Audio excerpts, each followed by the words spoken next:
Students, yesterday I have given you a brief introduction about the novel Rich Like Us written by Nayantara Sehgal, which was published in the year 1985 and which bought the 1986 Sahitya Academy Award for English for its author. As I have told you,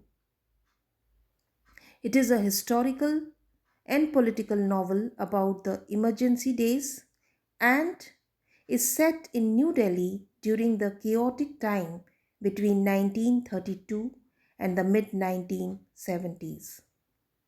Students, today we are going to discuss some important elements or aspects of this novel, like its structure, plot, and also its title.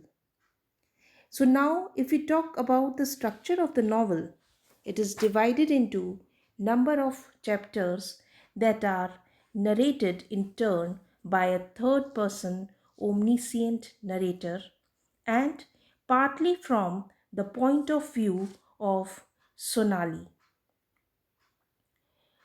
The narration is told through flashbacks from the characters past,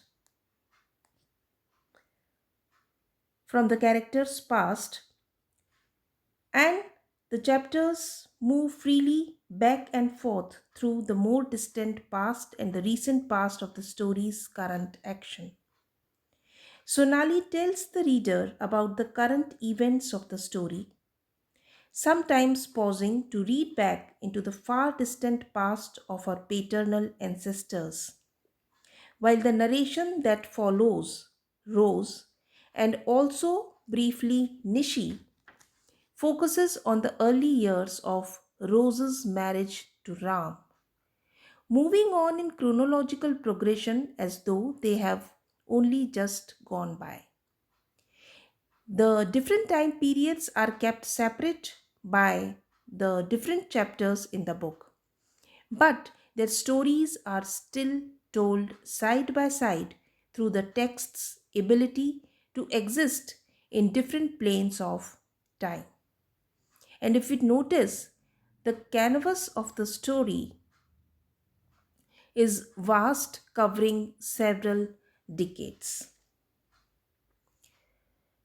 Next, if we talk about the plot, Rich Like Us is the story of how the emergency of 1975 ruined the democratic values that this country was founded upon. This historical fiction entwines the fate of two upper class women, the Cockney Mem Sahib Rose, a British immigrant and wife to powerful native businessman Ram, and the young unconventional Sonali, a highly educated civil servant. The former struggles to find a sense of home in this foreign society filled with ancient customs, including the sati and exotic social standards. She is entangled in a three pronged marriage as she is the second wife of Ram's. Rose suffers to understand the Indian culture and its ramifications on the female spirit. As Ram's health deteriorates, she realizes that her rights as a wife are in question. Dev, Ram's son from his other wife Mona, schemes to take all Ram's property by disposing of Rose. In fear, Rose turns to Sonali, who was also a friend and niece. Sonali is an anomaly to the average Indian aristocratic woman. She deals with the living and working in New Delhi during the political upheaval of the emergency and is divided between two worlds. One representing her ideals and longing for progression, and the other that embodies her upper crust conservative culture. From these two characters branch off numerous other tales, which provide a deep and thorough overview of life for all people during this critical historical period. At the root of these stories lies the duplicious role of women in the dynamic, chaotic new India of the mid 20th century. So, students, this is the plot summary of this novel, which I have given you in very brief.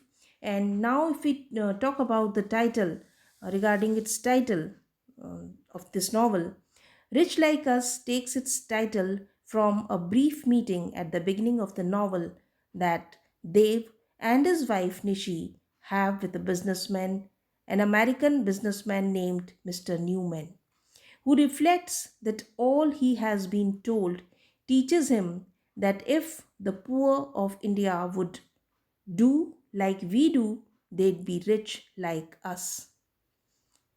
Yet, seeing the poverty in the streets in person, he finds this hard to believe. The book's title brings up this question of why the fate of society refuses to trickle down to the masses. This issue affects both protagonists. As Rose continues to question the tactics of her stepson Dev, and Sonali sees firsthand the extravagances of the ruling party. Wealth is certainly not portrayed as the way to happiness in the novel, as the elite main characters seem trapped in a web of corruption, power, and money from which they both stem. However, the plight of the handless beggar that hangs around Rose's home certainly does not glamorize the lives of the Indian poor. Rich like us is a phrase introduced as a question and continuing as such throughout the novel. The title is ironical that reveals the emotions or mindset of the urban elite and the capitalist nations. Students, that's all for today, and tomorrow we'll discuss the major themes of this novel.